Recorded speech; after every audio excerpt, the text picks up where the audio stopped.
2023 is over, it's early January, and I am reflecting on the year, looking forward to 2024 and making a couple more videos this week while everything's fresh in my mind.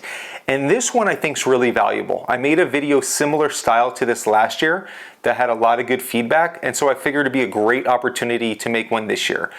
So for those of you not familiar, I did about $825,000 in sales for the calendar year of 2023.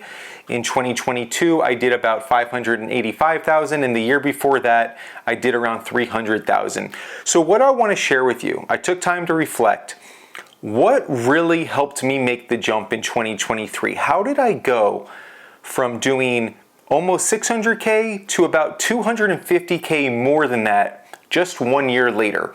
And so in no particular order, I'm not saying you should or shouldn't do these necessarily, but I do think if you implement them or bits and pieces of them, you can see a really nice return on these. I'm living proof of it. But again, there's not one way to do this.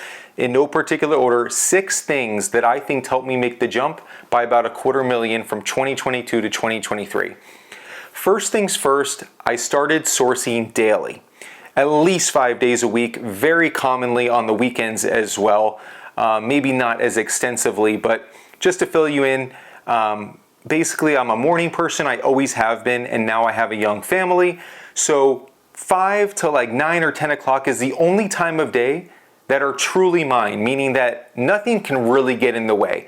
So I set my alarm, I'm usually up around 5:15, give or take. I try to get to the gym, get in 30 minutes, nothing crazy, more to get the blood flowing, my mind going, get a workout in. So again, if nothing else happens, that's out of the way. Then I have adopted working out of my local coffee shop. I've tried a bunch of them in my area. I've made recent videos on why I do that. Long story short, no distractions. It's a clean, comfortable environment, and I am laser focused, and I do my best in an outside environment. I'm an extrovert. It works for me. I'm a morning person. And I'm pretty much there from 6:30 to 9:30 every day sourcing. Now, if my schedule allows it and my family can allow it, I might stay a little bit longer if I'm cruising. Sometimes I have to be home earlier, but 6:30 to 9:30 is my sweet spot. And for me, it's very hyper-focused, very efficient. I'm locked in and really, really intent and not just like casually, going about it. I'm focused knowing that there might be no other minute of the day that I get to work on my sourcing, the most important task of my day, by the way, in my opinion, and that's why I do it first, so nothing else can really get in the way. 3 hours. Some days I'm cruising, some days I have to like claw my way to find some winning products, but there's always 1% better basically. Sometimes I'm full of replens, sometimes great sales are going on, and sometimes nothing. But by showing up day in and day out, instead of just doing what I used to do, sourcing with regularity, but not a sense of urgency that this has to be my top priority, it just really shifted my mindset and the results followed. I treated it as my highest priority task, which sourcing is for my business. And also, even though I have another business and things outside of this, or even making content, for instance, I wouldn't work on any of that stuff that early. So for me, I love the idea of making money first thing in the morning, getting that kind of like pressure out of the way. And then whatever else happens in the day, it's not that I've given up on the day, but if nothing else comes about it, I still feel good about it, even just by 9:30. So for me, that has worked wonders, and I can't vouch for it enough, but try out your schedule and see what works for you. For me, first thing in the morning, but the regularity and the consistency and making it a priority is really where I saw the compounding effect, because things carry over from day to day to day, whether you realize it or not, okay? Number 2. After doing this for almost 4 years now, I've seen tens of thousands of products. I've tried probably thousands of brands. And what I've kind of landed on is that the key is becoming an expert. I would say at any given time, I'm probably selling 5 or 6 brands that make up 80% of my business. And then there's always new testers. There are things that come across your plate when you do this so much. But let me give you like a great example. There's a beauty brand that I'm locked in with. And there's about 5 sites that I'm locked in with of that brand. Not only the manufacturer, but there's actually 2 or 3 from the UK. There's a couple here in the States. And I literally know the entire catalog of this brand. It's a popular brand, it does well. But the expertise has really come into play. Rather than doing the test buys now, I know when there's a product that's on its way out of supply. So I'll scoop up all of it and have no problem sitting on 100 units of something, even if that means waiting a month or two, because I have so many context clues and experience, I know it's going out of stock. And that's just one random example. Another is knowing that when this particular sale goes on with this combined cashback, etc., it's never going to be a lower opportunity to buy that product at this price, right? All these different variations that I know sell better than others, unique Keepa charts. I've already tested them for 2 years. So on one end, you have to go wide, right? But now that I've gone so wide, now I'm becoming an expert and just sticking to 5, 6 brands. Like I said, at any given time, it always rotates because things, go through cycles, and I'm always adding to that and trying to find the next brand that I'm going to be an expert in. But me being able to go super deep on something now that I have the experience has been a game changer. And it's not even this concern anymore. It's like very matter of fact.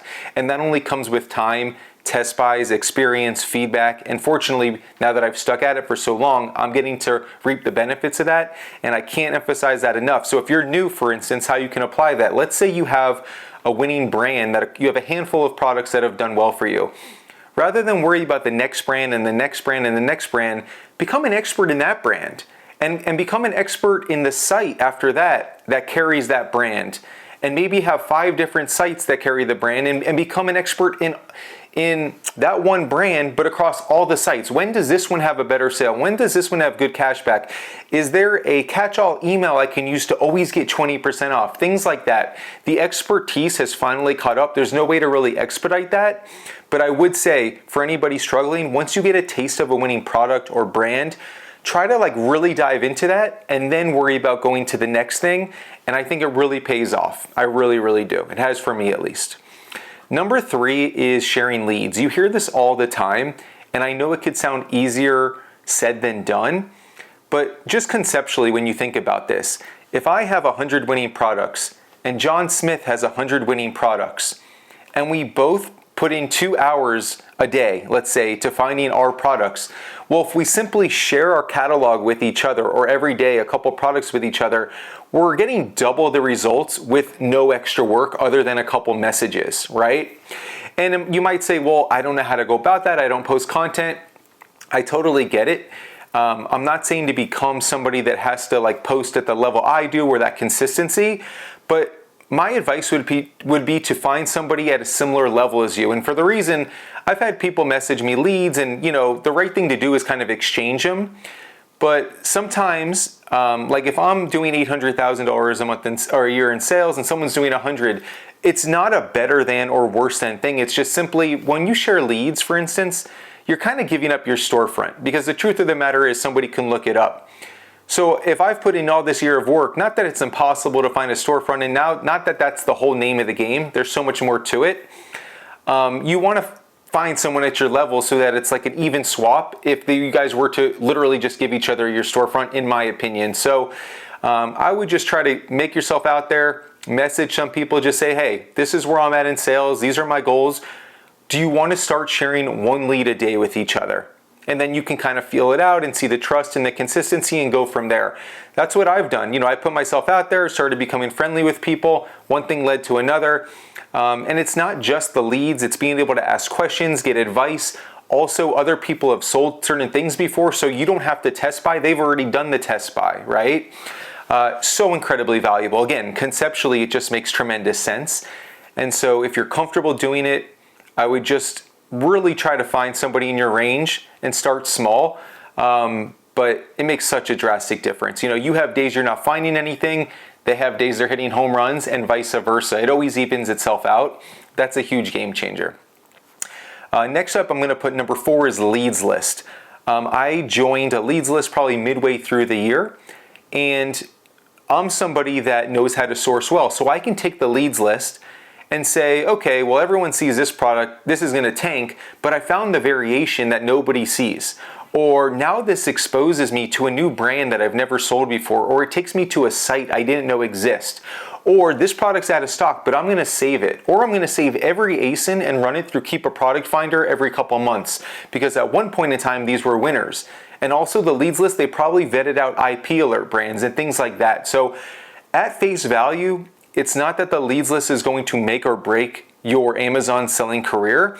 Any one of them worth their weight in gold should at face value at least break even what you're spending, but it's what you do with it and knowing how to source like I do, and then putting in the effort to follow up on these leads, to go down the rabbit trails of the new brands and the new sites, the variations. That's where it just exposed me to so much newness, and it's a constant reminder how much is out there. And that's why I'm such an advocate for leads list, is because not just the list itself, but what it exposes you to. And if you're willing to put in the work, it can have long-term benefits. It's not a short-term play, in my opinion. And that's what I found. Number 5, I'm going to put Keepa Product Finder. I've become very, very well versed. What I love about Keepa Product Finder is that at any given time now, if I'm stuck on where to source, and that still happens from time to time, whether it be mentally I'm just hit a wall, or it's a slow time of week or whatever, just can't seem to catch a break. Nothing needs to be replenished, etc., etc. I can go into Keepa Product Finder at any given time and filter it down to out of stock items for brands I like, things that have a decreasing seller count, an increasing buy box, no sales rank. Look for multi-packs, seasonal products, right? On and on and on, meaning that at any given time, because of my current skill set in understanding Keepa Product Finder now, the way that I do, I've been chipping away for years, but now I'm very well versed. At any given time, I can find hundreds of products that I will always be able to find winning, profitable products. There will never be a day that I'm not able to spend something. Even if it's not my average day goal, I'll always be in a good position. And I love out of stock items, even if they're not in stock. Create a little simple list and I'll just click on those every single day, and it's a matter of time before some check. And by the way, speaking of that, at some point this year I want to do a course or a cohort or something, because sourcing is the name of the game. And Keepa Product Finder, in my opinion, is the best way to do it if you don't know where to source on any given day. So look out for that down the road. I don't have an exact game plan, but I've become pretty well versed in that, and I know how impactful that can be. All right. And then the last thing, number 6, I've been at this for 4 years. I show up day in and day out. I treat it like a business, and it shouldn't be the shocker that I'm finding success, right? If you put your head down and put in work day in and day out for 4 years, right? But what happens with Amazon, you become good at this brand, and then you're locked in on that basically forever. And then you add another brand and another site and another category, and now you made another lead sharing friend, and so on and so forth. So I'm just stacking at this point, right? And I'm just constantly having new products come across my plate. I'm seeing more and more Keepa charts. It's just the compounding effect of showing up day in and day out. And that's something I can't emphasize enough. Even if you only have 30 minutes a day, just show up every day. Just show up every day, and over time, Amazon is a long-term play. It is absolutely not get rich quick. Keep showing up and good things will happen. So those are the 6 things that really stood out to me. I'm going to talk about this in other videos, future goals and stuff. Basically, I'm at a point, I'm trying to spend $50K a month. I'm going to try to do well over $1 million in sales, working on the business about 3 hours a day. I'm trying to increase my content production, and what else I want to do with the money, and paying myself appropriately, and all those things. So look out for some other videos on that, my goals for 2024. But those were the 6 main reasons, if I had to guess, if I had to reflect, or that based on my reflection on how I jumped about 250K. I'll talk about numbers and other things, but basically, general rule of thumb in case it gets asked, when it's all said and done, I basically make 15% profit margin. And I have very high standards when I buy products. I shoot for 40% ROI. I don't have crazy expenses. I prep and pack a bit myself. But again, 3 hours a day, maybe an hour of admin here and there, some packing. It's all possible. Just keep chipping at it. I always say it's simple, not easy. Just put in the work, get your Keepa charts in, ask questions.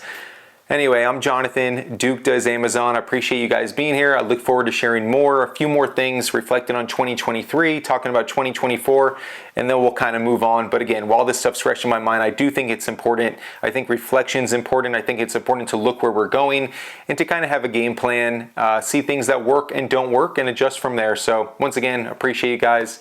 Talk to you soon. Take care.